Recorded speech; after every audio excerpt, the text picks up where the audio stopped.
rise. The Court of Appeals, Division 1 is now in session. Good afternoon. You may be seated.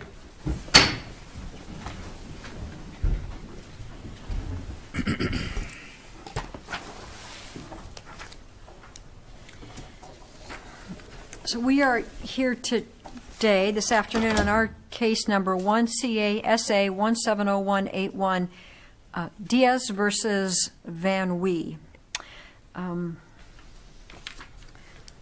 Counsel, as you know, each side's allotted 20 minutes for your argument.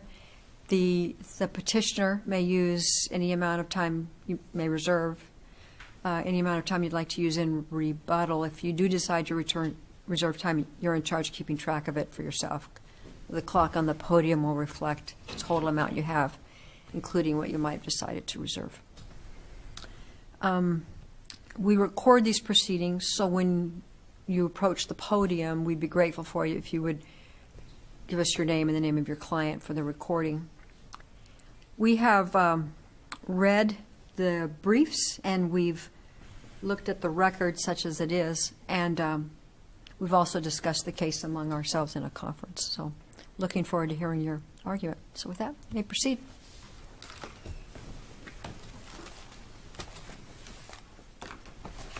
Your Honor, Kelly Flood, and with me is my colleague Lawrence Koplow for Petitioner DIAZ.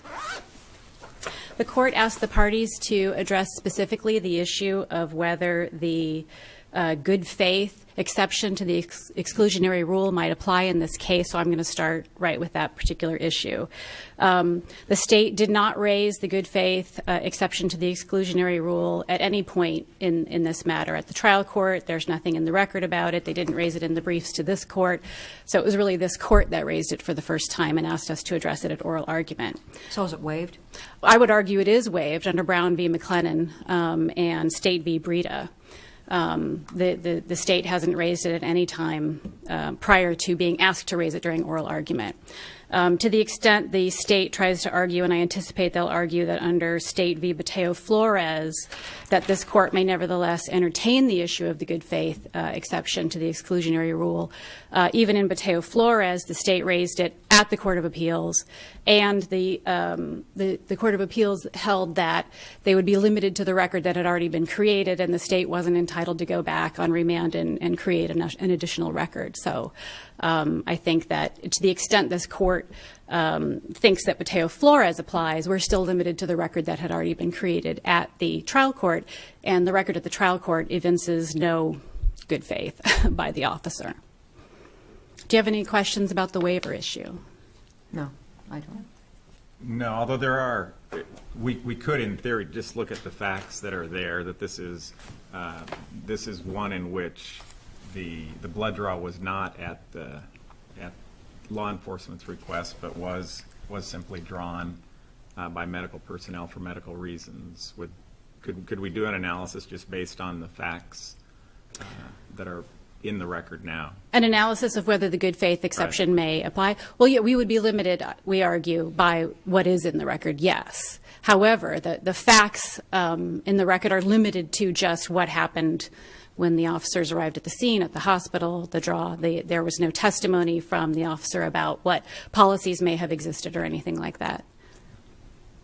Okay. So to the extent the court wants to address the sort of merits of the good faith exception to the exclusionary rule, let's turn to that. So good faith would require that law enforcement was relying on binding appellate precedent that specifically authorized the conduct at issue here.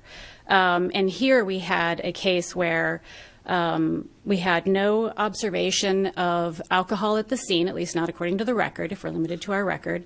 We had a single car accident where the defendant was then taken to a hospital unconscious, and the officer who arrived at the hospital testified that she had time to get a warrant, made no attempt to do so, and instead, when she learned that blood had been drawn by hospital personnel, just simply collected it. And so... Wasn't there some discussion about someone had smelled alcohol before? Correct, yeah. The nurse who came out and informed Officer Barella that blood had been drawn said she had smelled alcohol on someone's person, the person who was being treated, which Officer Barella couldn't confirm in the evidentiary hearing was, in fact, who she went to the hospital to see about. So there's a number of holes in the probable cause aspect of that. So the question would be whether there's any binding precedent that specifically authorizes that conduct, where you have an unconscious person who didn't refuse, but didn't consent to medical treatment. The blood draw was made prior to law enforcement arriving at the hospital, and law enforcement had plenty of time to obtain a warrant, but just didn't bother to do that. And, of course, our argument is there is no binding precedent that specifically authorizes that You'd agree conduct. that there's nothing wrong with the draw itself. It's just the seizure of the already drawn blood that's at issue here. Well, that's what our challenge is here, yes. So you're not asking us to consider whether the draw itself was in any way problematic. The draw by medical personnel? Well, I mean, we might have some arguments that we would continue to make about This that. would be the moment. Well, I think I think the fact that medical personnel are now compelled by law to avoid criminal prosecution to take extra blood from people who are brought in under a variety of circumstances. Someone can trip and fall on the sidewalk. I mean, and you know, at this point, at least it appears under the facts here that hospital personnel just take the extra blood because they know that the officers are going to roll up at some point, and they just set it aside, and the officers roll up and take it. And it doesn't seem like it comports with how we view constitutional requirements, but our main challenge here is the fact that the officer then collected that blood with no exigency. We argue no probable cause. Mr. Diaz was unconscious, and you mentioned consent, but hasn't the case law, at least I think Nisley, suggested that if the defendant's unconscious, we're assuming that they're consenting to a draw for medical purposes? Well, in the Supreme Court's opinion in Nisley, I think that was dicta because that wasn't the actual facts in Nisley. But is there some case law that suggests to the contrary? We haven't been able to find a specific precedent on that particular issue, other than all of the other case law that addresses the right to refuse treatment, medical privacy issues, and the like. But if we're asking what the actual binding appellate precedent was at the time of the draw here, and the draw was March 7th, 2016, binding appellate precedent required consent to the medical treatment. And that would be under Estrada and Spencer. And then this court's decision in Nisley addressed whether the refusal was sort of hard enough, if he refused hard enough. Did Nisley change anything about the previous law, though, in terms of when someone's unconscious? Was that not, did Estrada or the other, I've already forgotten what the other case was, did it specifically say that you still have to get consent if the person is unconscious? Well, I don't believe those cases that addressed consent addressed when someone was unconscious. So prior to the blood draw in this case, we had the implied consent statute, which has an unconscious clause, and we had the medical draw statute, which didn't really address it. And so we were left with the only binding precedent being you need consent, which would be Estrada, or refusal, which was Nisley, this court's opinion in Nisley. And there wasn't a case that specifically addressed someone unconscious whose blood was drawn under the medical draw statute, at least not that we have located. But if you look at the Supreme Court's opinion in Havitone, I believe that the Supreme Court did say, and this would have applied back in 2012. Let me find the site, I apologize.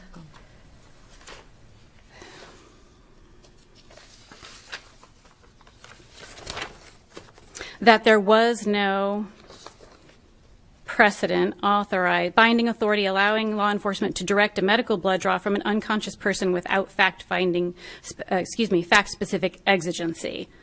Is there a difference where it's law enforcement that's directing the blood draw as opposed to where the blood is just drawn by medical personnel for medical reasons?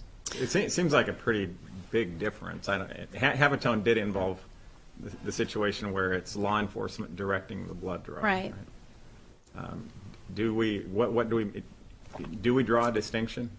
Do you draw a distinction there? Yeah, we should, because the cases on which the state relies for the most part include Cosio and Lind. And the consent requirement wasn't addressed in either of those cases. Those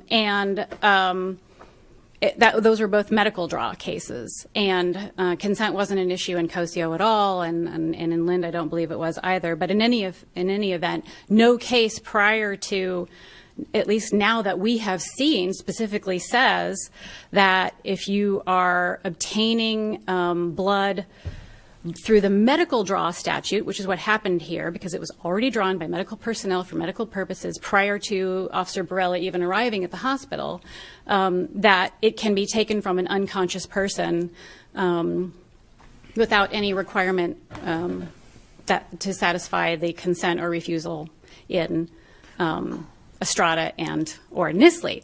Again, the Supreme Court in Nisley wasn't presented with that question, and instead in dicta, I would argue, in paragraph 21 of the opinion said, well, we think if you're presented with an unconscious person, you would presume that the hospital should err on the side of treating the person to preserve life, and so we presume that it's okay. And by the way, we can borrow from the unconscious clause of the implied consent statute in any event. But even then, you'd need exigency. Correct, That's your yes. position. Exigency. So do That's any what of Cosio these, says, right? Right, you always need exigency. So do any of these statutes exist now free of the exigency requirement that the Supreme Court has grafted onto them?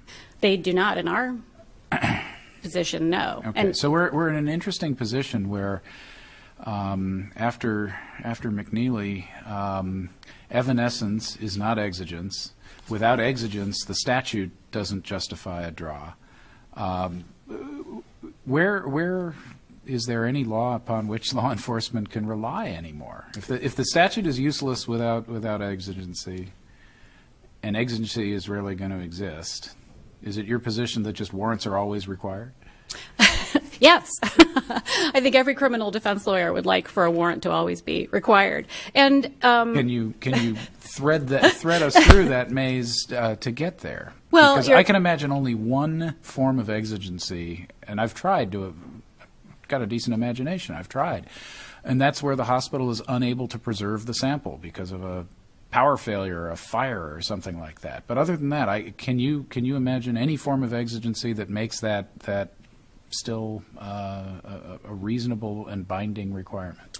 I cannot, and even in that example, under what is the case, Williams, you can do a 4-hour retrograde analysis, so the officers would probably still have time to get a warrant and get some blood, as long as they could get it drawn within 4 hours.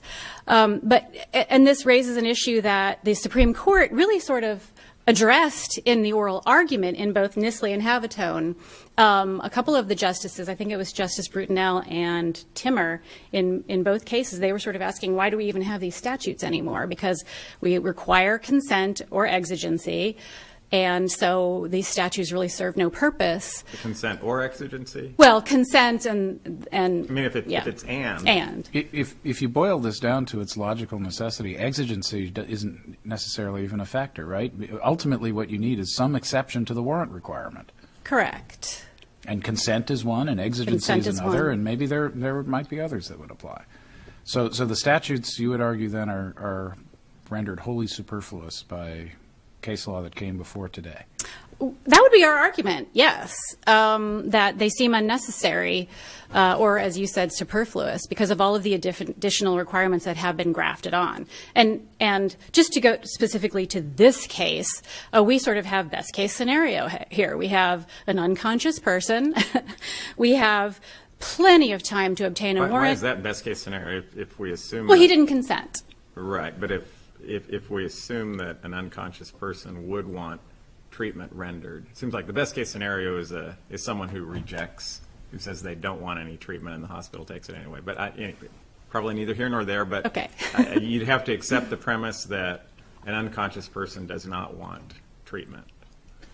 In our case, that's what we're asking you to accept, that it's possible that he would have rejected treatment. Well, aren't you saying that they would have rejected, if the officer had said, may I take your blood, he would have said no?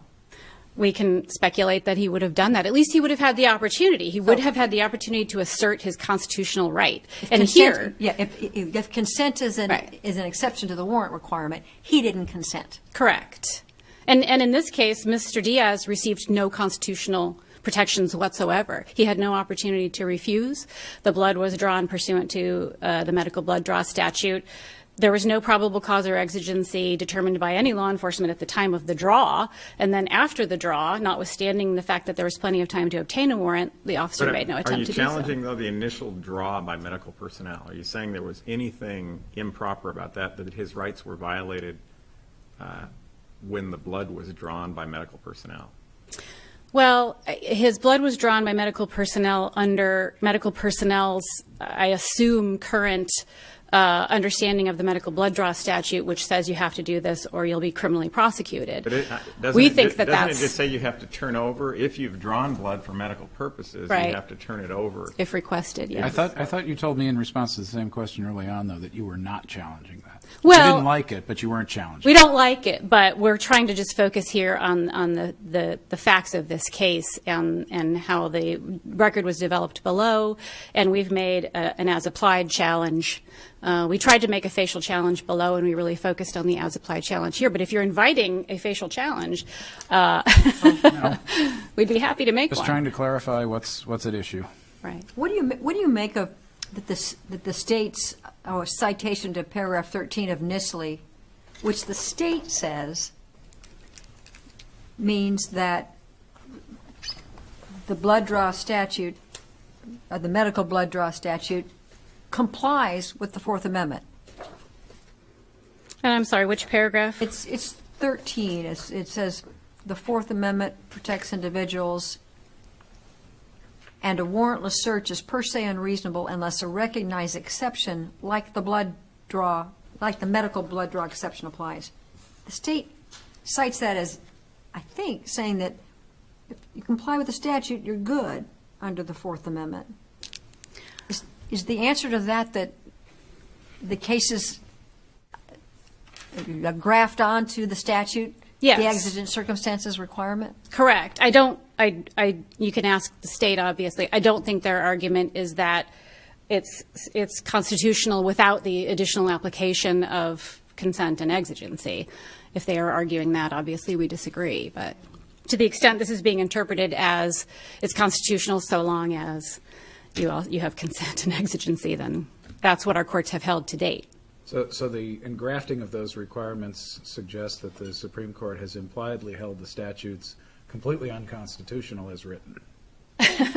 I think that that's actually a good argument, that it's something that we have contemplated as we've been trying to figure out what the state of the law is in Arizona in both the implied consent statute and the medical blood draw statute. To listen to the arguments upstairs, they seem to think unless we have all these other things, the statutes on their own cannot stand.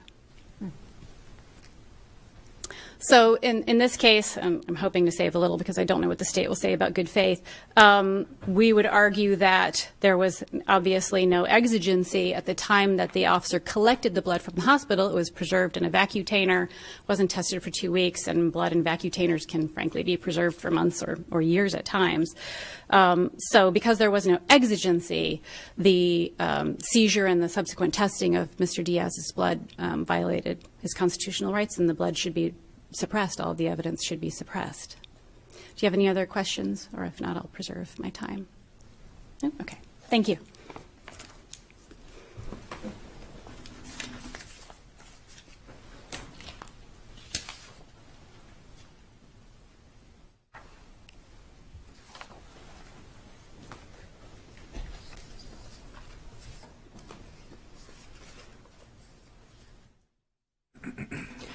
Good afternoon. Andrea Keever, Maricopa County Attorney's Office, appearing on behalf of the real party in interest. May it please the court, counsel.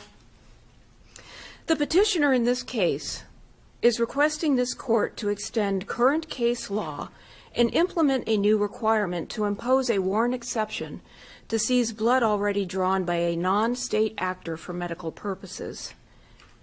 There is no warrant requirement for law enforcement officials to take this blood because the defendant does not have a possessory or privacy interest in the alcohol content of blood that is drawn for medical purposes at the request of a medical professional. Well, let's parse that, though, because the alcohol content is discovered by a search of the blood. I think the preliminary question is whether law enforcement had the right to seize the blood without warrant. Yes, because in this case, the blood was seized pursuant to the medical blood draw exception. Well, but the medical blood draw exception is a creature of statute that inherently cannot trump the Constitution, and it seems as though the Supreme Court has held that constitutional exceptions to the warrant requirement must be present before such a seizure is authorized. There is no case law in the state of Arizona that says a warrant or a warrant exception is required to seize tubes of blood that Well, have consent already... and exigency are warrant exceptions, right? And exigency is everywhere engrafted. I admit that as a matter of judicial methodology, it's odd that we read exigency as though it appears in the statute when it doesn't. But that's what the case law requires us to do. Correct. So that's a Fourth Amendment warrant exception. The Fourth Amendment is not applicable to the alcohol content of the blood that was already drawn for medical purposes. The defendant has no privacy interest to the alcohol content. Is your position that the list of requirements in COSIO, the probable cause that a DUI occurred, exigent circumstances, and the blood is drawn by medical personnel for a medical reason, is it your argument that those apply to the initial draw of the blood, but after that the Fourth Amendment has no application? Correct. Oh, Was COSIO one where the state directed the blood draw, or was it drawn for medical purposes? it was drawn for medical purposes. Okay, so why discuss exigency? Because in COSIO, they discussed exigency with regards to the medical blood draw exception. And in COSIO, essentially what they said is they were quoting Cupp and Schmerber, and at the time, the COSIO court said the evanescence of the alcohol itself would always be a requirement for the exigency. But case law in Arizona has progressed since then with Havitone, also with Nisley, and also with the Supreme Court ruling in McNeely. So the state's position is not only with regards to the evanescence of the alcohol in COSIO, you also have to have other exigent circumstances. And in this case, with regards to the good faith exception on behalf of the police officer, we do have other exigent circumstances in this case. We have the fact that we have an unconscious defendant who was in an automobile accident. That goes to consent, but what's the exigency, though, once the blood has been drawn? What does the exigency requirement mean, in your view?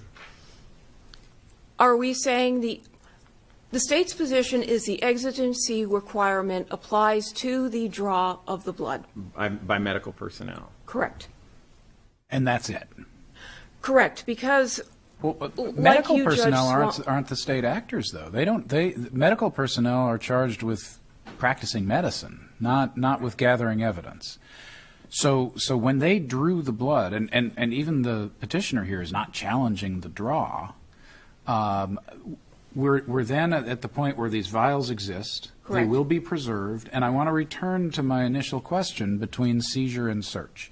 Because I would agree with you that there's no privacy interest in the alcohol content of blood that is lawfully seized. My question is whether the seizure was lawful, not the alcohol content, whether the taking of possession of the vial was lawful in the absence of a warrant, and how you get there. And the state's position is that, again, the Fourth Amendment does not apply to the seizure due to the fact that the defendant does not have a possessory or a privacy interest in the alcohol content. Let me give you an illustrative hypothetical, and I'm sorry if it seems odd. Let's say that I'm shot in the hand, and the police believe that the bone displacement in my finger has some ballistic significance, so my finger's amputated. It might be reattached, but right now it's off of me. Can the police just seize it without a warrant? They can take my finger because there's exigency to that. I have no privacy interest because it's no longer part of my body. That seems like a stretch to me. And with regards to the finger, it would seem like a stretch. However, what the state is trying to say with regards to the alcohol content of the blood, it was the alcohol content and the blood itself was taken by a private actor. It wasn't taken by a state actor. But it was taken from the private actor by a state actor. Correct. And the state's position, going back to Could I ask you to speak into the microphone? We'll lose your recording. going back to what you stated earlier, Judge Swan, and that was trying to think of cases or instances where there would be exigency to seize the tubes of the already drawn blood. Mm-hmm. The state has racked their brains as well. I think my fire hypothetical is pretty good. I like the finger. I like the fire. Okay. And we can't get there. So that's why the state is saying, with regards to this case, if this court cannot, or if this court believes that you need exigent circumstances in order for law enforcement officials to seize the tubes of blood that have already been drawn for medical purposes, that with regards to the facts of this case, that this court look at the good faith exception. Well, let's turn back to that, your last sentence, that have already been drawn for medical purposes. Correct. If the blood has been drawn for medical purposes and not law enforcement purposes, then doesn't the seizure interfere with the provision of medical services to the patient? But the medical blood draw exception has always been an exception to the warrant requirement. No, well, only with exigency and grafted upon it. The legislature is not free to create exceptions to the Fourth Amendment. Would you agree with that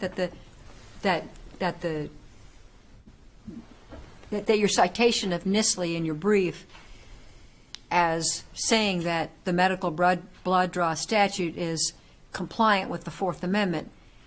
What you mean to say is if there are exigent circumstances, as the case law has said that the statute requires? Correct. Okay. And doesn't, Nisley is talking about consent, and it also talks about a separate exigency requirement. Correct. And so we're suggesting, or Nisley seems to be suggesting that it was taken, assume there's valid consent, and it's drawn for medical purposes. Nisley seems to suggest that there's an additional exigency requirement. Correct. So how is that exigency requirement ever satisfied unless the hospital is about to burn down? If blood can be tested a few days later or however long, certainly within, there's a reasonable amount of time to get a warrant. When would the exigency requirement be satisfied? Assuming there's an exigency requirement on top of consent. So are you referring to the drawing of the blood itself or the taking of the vials? Taking of the vials. There would be no exigency. So we have to conclude, we have to go with your argument that there's simply no additional search or seizure to just take the vial and test for alcohol? Correct. And why is it that the patient doesn't have an interest in the blood when it's been drawn for medical purposes? Because if it's exclusively for medical purposes, now law enforcement is impinging on the ability to provide medical services. Because once there's probable cause that an individual has committed a DUI, the probable cause Health interests are subordinated? That's all the state is interested in, is the alcohol content of the blood. The state is not interested in any other But health- presumably, the physicians need that blood for some medical purpose. Correct. Or if they've drawn too much, kind of thinking the officers might show up, then it's no longer for a medical purpose. Then it's for law enforcement purpose, and they're actually agents of the state. The hospital does not have to, if the hospital consumes the tubes of blood and it has nothing to provide the state, then the state is out of luck. So if the officer asks the hospital for the blood and the hospital says, no, we're going to need this because we're providing care to this person, so and we drew this blood for medical purposes, would you say that the officer's out of luck in that case? I would say that the officer could ask the hospital politely and nicely to provide them with a tube of the blood, but it's my understanding that the hospital needs to provide law enforcement officers the blood unless it has been consumed by the hospital. What if they need it for future diagnostic purposes? Can the officer ask them to just draw another vial so that there's enough for I everybody? would believe at that point the officer should get a search warrant. So if they don't need the blood for medical purposes, if they've got plenty of blood, they took more than they needed, doesn't an inference arise that the hospital did that, as Ms. Flood suggests, to ensure that there would be enough for law enforcement? And doesn't that make the hospital an agent of the state? The state would argue that the hospital is still a private actor. Well, undoubtedly, but if it's drawing people's blood to turn over to the police, there's at least a hybrid public-private identity there. Wouldn't you agree? Yes, but the state is still under the impression that the hospital is a private actor and that the defendant has no privacy or possessory interest to the alcohol content What of if the his hospital blood is a drawn. public hospital? Pardon? What if the hospital is a public hospital? Does it really matter whether the hospital is a public or private actor? Isn't it more the purpose of the draw? It's more the purpose of the actor. And again, the state's premise is the defendant does not have a warrant is not required for the state to get a vial of blood that has been drawn for, once there's probable cause of a DUI, that has been drawn for medical purposes. Is there And a that's case because, that supports and that? that's because there's no Fourth Amendment interest in the vial? He has no correct. But I would have a Fourth Amendment interest in my finger, we agreed. But the blood was drawn pursuant to the medical blood draw exception, and that's. But there's no exigent circumstances. And there's no medical blood draw exception to the warrant requirement. The legislature is absolutely powerless to create exceptions to the Constitution. So I keep coming back to this term, medical blood draw exception, I think is inaccurate. It's the medical blood draw statute, and the question is whether the statute has any force independent of exceptions to the warrant requirement. There is no case law in the state of Arizona that has ever addressed the issue of whether a warrant is necessary for a police officer to obtain vials of blood that have been drawn by medical officials pursuant to a physician's request. So there's no case law either way. Isn't that all the medical blood draw cases? Because they presume that the blood has been drawn by medical personnel. Correct. So they have to be about, and the blood ends up in court. Correct. And the How can those discussion, cases not be about what we're talking about here? because the discussion in those cases more or less went to the exigency of the draw itself. There is nothing that has ever gone to the vials after the draw has been done. And there's Birchfield versus North Dakota. That's a U.S. Supreme Court case where the defendant had a breathalyzer test. And the Supreme Court ruled that the defendant did not have a possessory interest to the alcohol that was contained in the breath test once it left his body. And as I said earlier, I agree with you that there's no privacy interest in the alcohol content of the blood if the blood is lawfully seized. I think that's a fairly easy argument to make. The problem is here we have three events. We have the draw, we have the seizure of the vial, and we have the inspection of the blood. We're only concerned with the second of those three events because petitioners have waived the first, and I think the third is a pretty easy argument for the state. So with regard to the second one, that's where I'm having the trouble. How does law enforcement seize anything in this contest, whether it's a vial or a body part or medical records or anything relating to treatment without a warrant or an exception to the warrant requirement? Again, and I hate to keep beating this dead horse, the state's position is no privacy or possessory interest in the alcohol content once there's probable cause to establish the DUI. What was the argument, if any, that was made in the Superior Court? What was there an argument about good faith? No, I believe there was not an argument that was made about good faith in the Superior Court. The state's position is that this court can affirm the trial court for any reason, even if the state did not raise the issue below, pursuant to state versus... What would be the basis for us to find good faith reliance? What's your best argument for good faith reliance by law enforcement? At the time of the blood draw and also at the time of the seizure, COSIO was still good law, is still good law. With regards to the police officer had probable cause that a DUI was committed. The police officer had exigent circumstances with regards to the draw of the blood. There was a lapse of time before the police officer could have gotten a search warrant in order to have the blood drawn pursuant to a search warrant. Also, we had the blood that was drawn before the police officer arrived at the hospital. This was before McNeely, This is a post-McNeely case. That's why I'm bringing up the other exigent... So why would COSIO, why could they rely on COSIO? Because the other exigent circumstances apply. Essentially, in Nisley and Havitone, they discussed Other COSIO. exigent circumstances? The other exigent circumstances in this case dealt with the blood draw itself. We had an unconscious defendant. We did not know if that goes to consent. Okay, we're assuming. I'm going to assume that he consented by being unconscious, but that still Correct. doesn't get Or me even over if he the, didn't, it doesn't matter. Yeah, I'm still not over the hurdle of exigent circumstances. we had a defendant who was we had probable cause that the defendant committed a DUI. We had an unconscious defendant who was intubated on a respirator.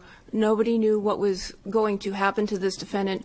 We needed to obtain that vial of blood before medical personnel would begin to pump other kind of drugs or do other things to this defendant that could Law have... enforcement didn't need to do anything after they had already taken, I mean, it was presumably the blood was drawn independent of anything law enforcement officers were or were not going to do. So what's the exigency after the blood had already been drawn for medical purposes? There was none. There was none.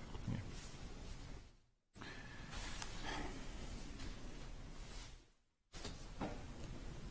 So what's your best? Go ahead. Yeah, and I do have a question.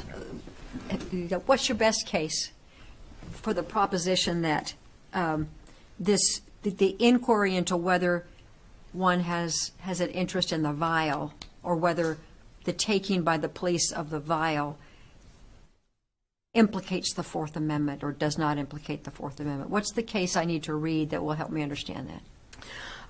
The state would... Birchfield versus North Dakota. You just said that was a breathalyzer case? Correct. And also U.S. versus Jacobson.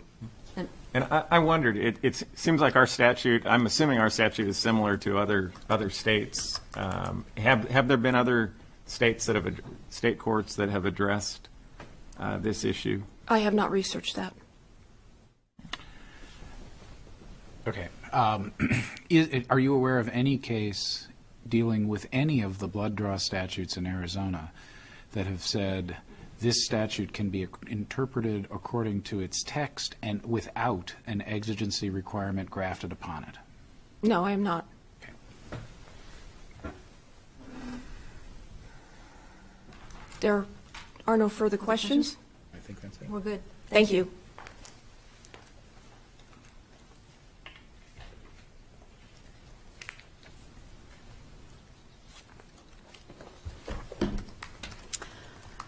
Thank you.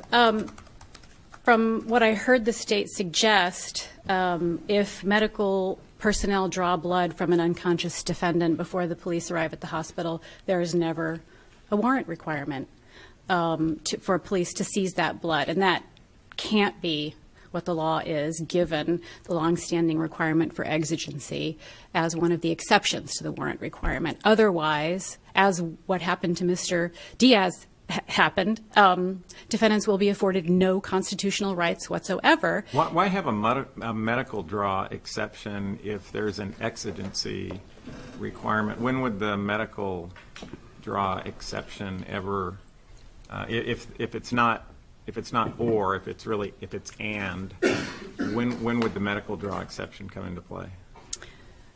If without the addition of exigency, you're asking, it shouldn't, because Why it's even constitutionally suggest there's infirm. a medical draw exception?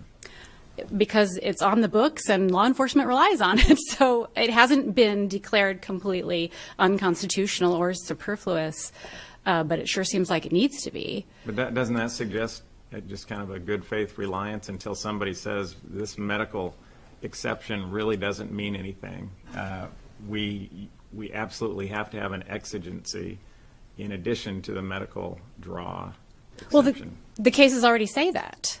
The exigency requirement has already been, as Judge Swan said, grafted onto the medical blood draw statute in all of the cases that came before this one. Why initially did they send it back just to address consent? Why would there have been, couldn't it have more easily just been resolved based on no exigency, since we can't, none of us seem to be able to come up with an exigency? Why go through the song and dance of did this person consent or not? Well, I think because the courts are struggling with trying to find a way to find these statutes enforceable by adding and subtracting and adding and subtracting based upon the facts of different cases. Well, isn't it just because exigency becomes irrelevant if there's consent? If there is consent, arguably, but Arguably. I mean, I think if there's consent, the Fourth Amendment is off the table. well, under the medical blood draw statute, however, consent should be, I think, analyzed Aren't we differently. talking about consent to 'Cause the we're medical talking- draw as opposed to consent to law enforcement taking it? It seems to me I think there's initially a- was sending it back to determine whether there was consent to the medical draw, not necessarily consent to have police officers. Presumably, no one's going to give consent to that. Right. Well, they shouldn't, but they do. People. Yes. So, well, we're out of time. Unless you have any additional questions, I'd be happy to address. With permission. Why doesn't your client have an adequate remedy at law? Well, I understand that in most cases these issues are addressed after appeal, but as a practical matter, if a defendant ends up prosecuted, tried based upon this evidence that should have been excluded, and then they're convicted, by the time they can try to go through the normal appellate process, they've served their time, they've lost their job. It's very burdensome. It's draconian, in fact, that most defendants have to wait until the end of this process. So we were happy in this instance that the court was willing to look at the issue prior to trial. Okay, thank you. Thank you very much. Thank you for your briefs and for your argument. We'll take the matter under advisement and issue a decision in due course. Now we'll take a little bit of a recess to allow the next group to set up. Thank you.